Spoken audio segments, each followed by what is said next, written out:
guys আপোনালোক সকলোকে মোৰ আন এটা ভিডিঅ'লৈ স্বাগতম জনাইছোঁ মই যোৱাবাৰ এটা বিএড ৰিলেটেড ভিডিঅ' বনাইছিলোঁ তাত মই কেইবাটাও কুৱেশ্যন পাইছোঁ আৰু মোক সেইটো মটিভেট কৰিছে আকৌ এটা ভিডিঅ' আপোনালোকৰ মাজলৈ লৈ আহিবলৈ চ' সেইকাৰণে মই ভাবিলোঁ যে আজি কেইটামান বেলেগ কথা ডিছকাছ কৰোঁ আপোনালোকে যদি মোৰ লাষ্ট ভিডিঅ'টো চোৱা নাই প্লিজ মোৰ চেনেলটোত গৈ পেলাই চেক কৰিব তাতে মই অকণমান বিএড ৰিলেটেড কুৱেশ্যনছ বা কথা নিজৰ এক্সপিৰিয়েঞ্চ সেইবোৰ মই ডিটেইলছত কৈছিলোঁ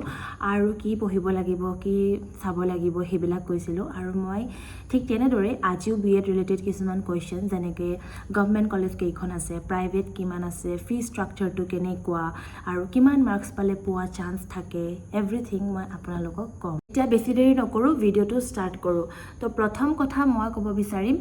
গুৱাহাটী ইউনিভাৰ্চিটি আণ্ডাৰত কেইখন বিএড কলেজ আছে চ' টোটেল 39খন বিএড কলেজ আছে তাৰে 9খন আপোনাৰ গভৰ্ণমেণ্ট হয় বাকী 30খন আপোনাৰ প্ৰাইভেট হয় ঠিক আছে এইটো আপোনালোকে নোট কৰি লওক এতিয়া ষ্টাৰ্ট কৰোঁ আমি গভৰ্ণমেণ্ট বিএড কলেজৰ পৰা গভৰ্ণমেণ্ট বিএড কলেজত ছিট পাবলৈ হ'লে আপোনাৰ এণ্ট্ৰেঞ্চৰ মাৰ্কছটো ভাল হ'ব লাগিব ভাল মানে কিমান ভাল এতিয়া টোটেল মাৰ্কছটো আপোনালোকে গম পাইছে মোৰ লাষ্ট ভিডিঅ'টোত মই কৈছিলোঁ যে আমাৰ টোটেল মাৰ্কছটো হয় আপোনাৰ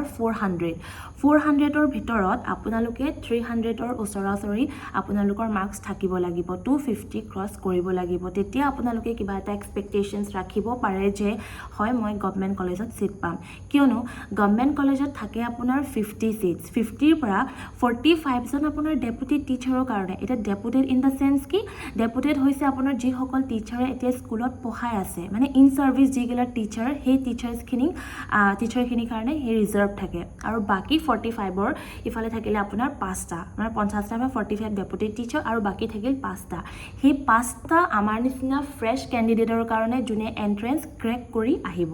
তেওঁলোকৰ বাবে আৰু সেইকাৰণে কৈছোঁ মই যে গভৰ্ণমেণ্টত ছিট পোৱাটো লাক লাগিব আৰু ভাল মাৰ্কছ লাগিব আই হোপ আপোনালোকে গভৰ্ণমেণ্ট বিএড কলেজৰ কথাটো ভালকৈ বুজি পালে যদি কিবা ডাউট আছে প্লিজ মোক কমেণ্ট কৰি জনাব এতিয়া আমি অলপ ডিছকাছ কৰোঁ আপোনাৰ প্ৰাইভেট কলেজৰ ফি ষ্ট্ৰাকচাৰটোৰ কথা আপোনালোকে গম পাইছে যে গভৰ্ণমেণ্ট কলেজত 50K এৰাউণ্ড চব হৈ যায় যদি গভৰ্ণমেণ্ট কলেজৰ ফি ষ্ট্ৰাকচাৰটো 50K ওচৰা ওচৰি হ'ব পাৰে তো প্ৰাইভেটটো অলপ হ'লেও বেছি হ'ব লাগিব নহয়নে আৰু ঠিক তেনেদৰে বেছি হয়ো ষ্টাৰ্ট কৰোঁ মই পঢ়ি থকা কলেজখনৰ পৰা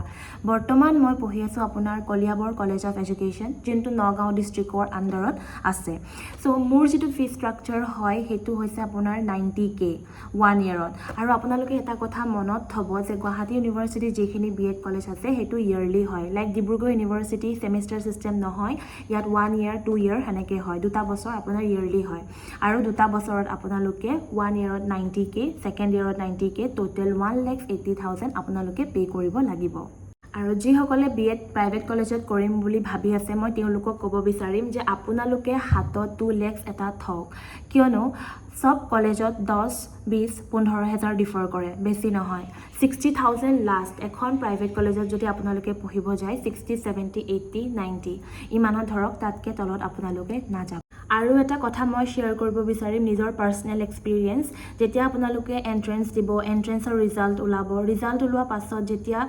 ফৰ্ম ফিল আপৰ কথা হ'ব নহয় আপোনালোকে সব কলেজৰ সেইবোৰ চেক কৰি থাকিব ৱেবছাইট কিয়নো বহুতত অনলাইন হয় আৰু বহুতত অফলাইন হয় কিছুমানত ফৰ্ম আপোনালোকে কলেজৰ পৰা গৈ নিজে আনিব লাগে আৰু কিছুমান আপোনালোকে অনলাইনো এপ্লাই কৰিব পাৰে তো আপোনালোকে নোট কৰি থ'ব আৰু আপোনালোকে মেক্স টু মেক্স 5খন কলেজত এপ্লাই কৰিব চাব আৰু যিমান পাৰে নিজৰ ওচৰত থকা কলেজবিলাকত এপ্লাই কৰিব আৰু দূৰত থকাও এখন দুখন কৰিব লগতে এটা কথা ক'ব বিচাৰিম আপোনালোকে এণ্ট্ৰেঞ্চটো ভালকৈ দিয়ক এণ্ট্ৰেঞ্চ দিয়াৰ পাছত আপোনালোকৰ ৰিজাল্ট ওলাব ৰিজাল্টৰ পাছত আপোনালোকৰ ভাল লগা কলেজবিলাকত গৈ আপোনালোকে নিজৰ ফৰ্ম ফিল আপ কৰিব আৰু ফৰ্ম ফিল আপ কৰাৰ পাছত কলেজে কেইদিনমান টাইম ল'ব তাৰ পাছত লাহেকৈ মেৰিট লিষ্ট মাৰিব ষ্টাৰ্ট কৰিব আৰু মেৰিট লিষ্ট অকল এখন বুলি নহয় আপোনাৰ কেইবাখনো মেৰিট লিষ্ট মাৰে নাম্বাৰ 4লৈকে আপোনালোকৰ মেৰিট লিষ্ট মাৰে আই হোপ আজিৰ ভিডিঅ'টোৰ পৰা আপোনালোকৰ বহুতখিনি হেল্প হ'ল যিহেতু আজি মই আপোনালোকৰ লগত ধুনীয়াকৈ ডিছকাছ কৰিছোঁ যে গুৱাহাটী ইউনিভাৰ্চিটি আণ্ডাৰত কেইখন প্ৰাইভেট কলেজ কেইখন গভৰ্ণমেণ্ট কলেজ আছে আৰু লগতে ফি ষ্ট্ৰাকচাৰটো মই ভালকৈ ডিছকাছ কৰি দিছোঁ আৰু যদি আপোনালোকৰ কিবা কুৱেশ্যন আছে প্লিজ মোক আপোনালোকে কমেণ্ট কৰি জনাব কিয়নো মই নিজেও এণ্ট্ৰেঞ্চত বহিছিলোঁ আৰু মোৰ বহুত বেছি এনেকুৱা ফিল হৈছে মানে বহুত বেছি কুৱেশ্যনছ থাকে মাইণ্ডত যে কি হ'ব কি নহয় চ' সেইখিনি যদি কোনোবাই ক্লিয়াৰ কৰি দিব পাৰে বহুত বেছি ভাল লাগে আৰু মই ভাবিছোঁ যে মই আপোনালোকৰ দুটামান হ'লেও ডাউট ক্লিয়াৰ কৰিব পাৰিছোঁ আৰু যদি এনেকুৱা ডাউট ক্লিয়াৰ কৰিব পাৰোঁ মোৰ বহুত বেছি ভাল লাগিব চ' প্লিজ আপোনালোকে কমেণ্ট কৰিবলৈ বেয়া নাপাব প্লিজ কমেণ্ট কৰি মোক কুৱেশ্যন কৰক আৰু মই আপোনালোকক এনচাৰ দিবলৈ ট্ৰাই কৰিম আৰু লগতে এটা কথা ক'ব বিচাৰিম মই পঢ়ি থকা কলেজখন যিখন Kaliabor college of education district Nagaon যদি আপোনালোকে এই কলেজখনৰ বিষয়ে কিবা জানিব বিচাৰিছে প্লিজ মোক আপোনালোকে এয়াও কমেণ্ট কৰি জনাব মই আপোনালোকক জনাম লাইক আপোনালোকে যদি কলেজটোৰ ওপৰত ইত্যাদি কৰি চিলেবাছ এণ্ড অল চাব বিচাৰিছে এৰিয়াটো চাব বিচাৰিছে মই দেখাম কিয়নো কলেজত চিট পোৱাৰ আগত আপোনালোকৰ ফাৰ্ষ্ট টেনশ্যন এইটোৱে থাকে যে কেম্পাছটো কেনেকুৱা হ'ব ছাৰাউণ্ডিংটো কেনেকুৱা হ'ব চ' সেয়াই মই আপোনালোকক জনাবলৈ ট্ৰাই কৰিম আৰু ইয়াৰ লগতে ভিডিঅ'টোত এটা লাইক আৰু মোৰ চেনেলটো ছাবস্ক্ৰাইব কৰিব নাপাহৰিব আজিলৈ ইমানেই বাই বাই